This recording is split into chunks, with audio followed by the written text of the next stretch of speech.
नमस्कार, मेरा नाम रितेश है। इस वक्त आप न्यूज वादों देख रहे हैं। देखिए, बंगाल में 294 विधानसभा सीटों पे चुनाव होने वाले, एक तरफ शुभेंदु अधिकारी तो ममता दीदी जो जनता के बीच जा रही है। और इस वक्त हमारी टीम जो है आप पहुंचे झारखंड, जहां हमारे साथ लक्ष्मीकांत दादा है। दादा, जनता के बीच जा रहे हैं, काफी स्नेह प्रेम मिल रहा है। इस बार बीजेपी की लहर बता रही है, जनता भी काफी खुश है कि बंगाल में बदलाव आना चाहिए, क्योंकि पिछले 15 साल से जो दीदी यहाँ रही है, जनता उससे काफी खुश नहीं है। हर बार जब चुनाव आता है, भत्ता के नाम पे लॉलीपॉप दे दिया जाता है जनता को।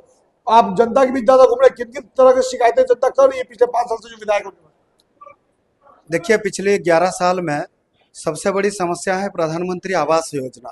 प्रधानमंत्री आवास योजना दिल्ली से आता है, पर यहाँ के जितने तृणमूल के नेता हैं उनके रिश्तेदारों के पास पहुँच जाता है या उनके भाई भतीजा के पास पहुँच जाता है। जो एक्चुअल नीडी आदमी है उनको नहीं मिलता है। अभी भी आप बंगाल में देखोगे, हर विधानसभा में, हर पंचायत में कच्चा मकान है, कच्चा घर है, जो मतलब मिट्टी की दीवार है, उसमें रह रहे हैं और ऊपर कोई छत नहीं है उनके ऊपर। वो अभी भी पॉलीथीन बाजार से खरीद कर वो अपनी जीवन निर्वाह कर रहे हैं। आप झाड़ग्राम टाउन के अंदर देखोगे, बहुत सारे घर हैं जिनको अभी छत नहीं मिला। तो पिछले 15 साल में ममता बनर्जी ने एक छत नहीं दे पाई।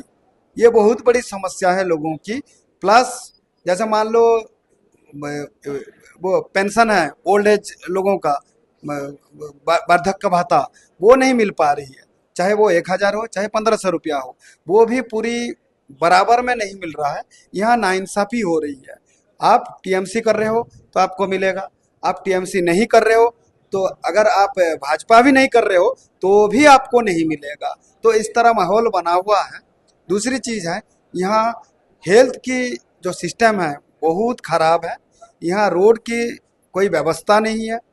कोई थाने में जाए मदद मांगने के लिए, वहाँ कटमनी मांगते हैं। टीएमसी के कार्यकर्ता बोलते हैं चलो थाने में, हम विचार व्यवस्था ठीक कर देंगे, हम एफआईआर नहीं कराने देंगे, तो आप हमें इतने पैसा लगेगा। इवन आधार कार्ड भी बनवाने के लिए वो पैसा मांग रहे हैं। प्रधानमंत्री आवास योजना की पहले एडवांस मांग लेते हैं, भाई 20,000 रुपया जमा करो, फिर हम देखेंगे, बताएंगे। लोग उधार लेके, लोन लेके 20,000 रुपया जमा करते हैं, उसके बाद भी घर नहीं मिलता है। तो इस तरह समस्या है, लोग त्रस्त हैं। यहाँ लोगों को नौकरी नहीं मिल रहा है, नौकरी बिल्कुल है ही नहीं। अनएम्प्लॉयमेंट बहुत ज़्यादा समस्या है, और इस अनएम्प्लॉयमेंट के बेस पर हम चुनाव जीत रहे हैं। नौजवान हमें ही वोट देगा। तो देखा गया झारखंड में एक अच्छा अस्पताल नहीं है, अच्छा शिक्षा का कोई मंदिर नहीं है। अगर जनता जाए तो जाए किसके पास? देखिए, झारग्राम में, ये झारग्राम जिला कैपिटल है। झारग्राम सिटी एक जिला का कैपिटल है।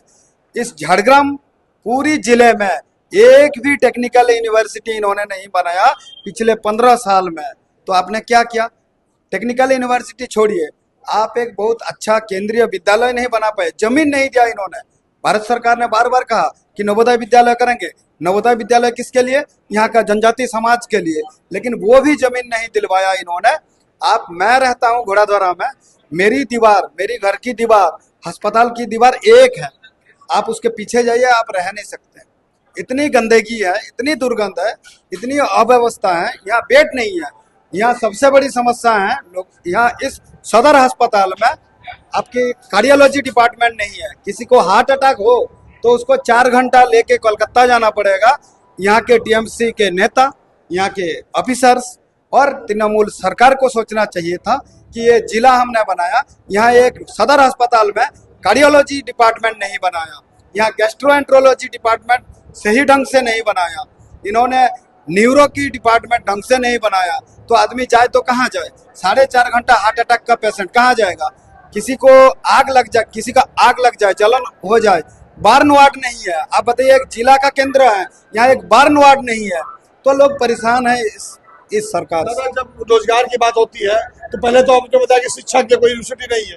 दीदी 1,000 से 1,500 कर दी थी भत्ता बढ़ा के, क्या उस भत्ता से बेरोजगारों का काम चल जाएगा? तो इस बेरोजगारी भत्ता से अनएम्प्लॉयमेंट और बढ़ेगी, घर में कलह और बढ़ेगी।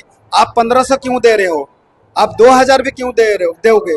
आप उनको रोजगार दो, आप उनको रोजगार की तलाश करो। यहाँ केंदू का पत्ता है, साल की पत्ता है, जिससे बीड़ी बनता है।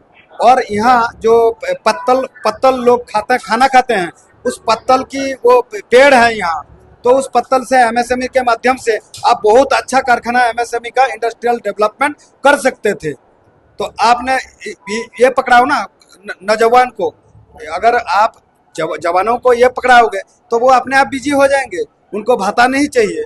लाखपति दीदी बना रहे हैं मोदी जी, उस लाखपति दीदी का आप यूटिलाइज करो ना, आप उनको अनएम्प्लॉयमेंट और बढ़ाओगे, इससे अनएम्प्लॉयमेंट और बढ़ेगी। आप बताइए 1500 रुपया में आदमी का क्या होता है? ये सिर्फ बेवकूफ बनाती है और गरीब को और गरीब बना रही है, और कुछ नहीं है। दादा, जीतने के बाद सबसे पहले आप झारग्राम में किन किन काम को पहले करना चाहेंगे झारग्राम के भविष्य के लिए? मेरी जीतने के बाद झारग्राम में पहला काम होगा, जो पट्टा जमीन है, उस जमीन जो खास जमीन में बैठे हुए हैं, उस पट्टा जमीन के बारे में मैं बातचीत रखूंगा। दूसरी बात है, प्रधानमंत्री आवास योजना सबको मिले, हर व्यक्ति को मिले और सब खुश रहें, ये काम होगा। उसके बाद एक टेक्निकल यूनिवर्सिटी होगा, और एक मैं बहुत सारे शिल्पपतियों से, इंडस्ट्रियलिस्ट से बात किया हूँ, उन्होंने कहा जीत के आओ, हम इंडस्ट्री लगाएंगे यहाँ, तो ये काम होगा। फिर हम हेल्थ में देखेंगे, उसके बाद पीडब्ल्यूडी की काम देखेंगे। दादा, 2021 में ममता दीदी का सीधे टकराव सुविधा अधिकारी से नंदीग्राम में हुआ, इस बार भवानीपुर जो है टक्कर का सीधा मंजर वहां देखने को मिलेगा। क्या लगता है दीदी कितना पटकर खाएंगे? देखिए, दीदी की जनाधार नहीं है, कहीं भी नहीं है, मैं मुंह से निकलना नहीं चाहता। बहुत सारे महिलाएं हैं, हमारे दीदी हैं, हमारे बहन हैं, वो गालियां निकालते हैं ममता के बनर्जी के नाम से। क्यों भाई, क्यों निकालेंगे? वो तो बीजेपी भी नहीं करते, टीएमसी भी नहीं करते। हम डोर टू डोर प्रचार में जा रहे हैं, लोग गालियां दे रहे हैं इनको, इस सरकार से त्रस्त हैं। तो ममता बनर्जी की कोई जनाधार नहीं है। ये लक्ष्मी भंडार की बेवकूफ़ी बनाकर, लोगों को मूर्ख बनाकर ये वोट लेती थी। अब जनता जागरूक हो गई, चाहे भवानीपुर हो, चाहे नंदीग्राम हो, ये जमानत खो बैठेंगे, ये पूरा पूरा निश्चित है। एक आखिरी सवाल दादा, अभी हाल में आपने सुना होगा कि मालदा में 7 मुख्य न्यायाधीश को, जो कि एसआईआर का जांच करने आए थे यहाँ पे, उन्हें बंधक बना लिया गया था। जब यहाँ पे न्यायाधीश सुरक्षित नहीं, तो आम जनता का दादा क्या हाल हो? देखिए, यहाँ आम जनता कानून के लिए बहुत ज्यादा त्रस्त है। यहाँ कोई कानून की राज नहीं है, यहाँ स्वैराचारी की सरकार है, यहाँ अपनी एरोगेंसी सरकार है, यहाँ किसी को नहीं मानती है। पुलिस मंत्री खुद है, खुद थाने में फोन कर देती है, उसके भतीजा अभिषेक बनर्जी वो संभालता है हर एसपी ऑफिस को। तो इसलिए उनके हाथ में लॉ एंड ऑर्डर है। वो आम जनता के लिए लॉ एंड ऑर्डर का बंगाल में कोई मायना नहीं है। आप केंद्र की तो छोड़ दो, और इंटेलिजेंसी ब्यूरो जो आते हैं या जो संवैधानिक पद में बैठे हुए हैं, उनका आना मतलब अपने रिस्क में आना पूरी बंगाल में। आम जनता तो छोड़ दो, आम जनता की हमारी यहाँ परसों मर्डर हो गई है। क्यों मर्डर हो जाएगा? किसी आदमी का मर्डर करने की अधिकार किसने दिया? अच्छा, मर्डर हो गया तो आपने क्यों नहीं इन्वेस्टिगेशन किया? क्यों नहीं अभी पकड़ में आया? फिर आप कर क्या रहे हो? पूरा पूरा बंगाल नेक्सस में चल रही है, पूरी कमीशन खोर की सरकार चल रही है। मैसेज क्या दोगे दादा? 23 अप्रैल और 29 अप्रैल को यहाँ चुनाव होने वाले, जनता को क्या मैसेज दोगे? मैं तो बंगाल की जनता को यही बोलूंगा कि इस बार सिर्फ एक बार भाजपा को जिताइए, एक बार कमल पर बटन दबाइए, एक बार पद्म फूल में वोट दीजिए। आप हमारी काम देखिए।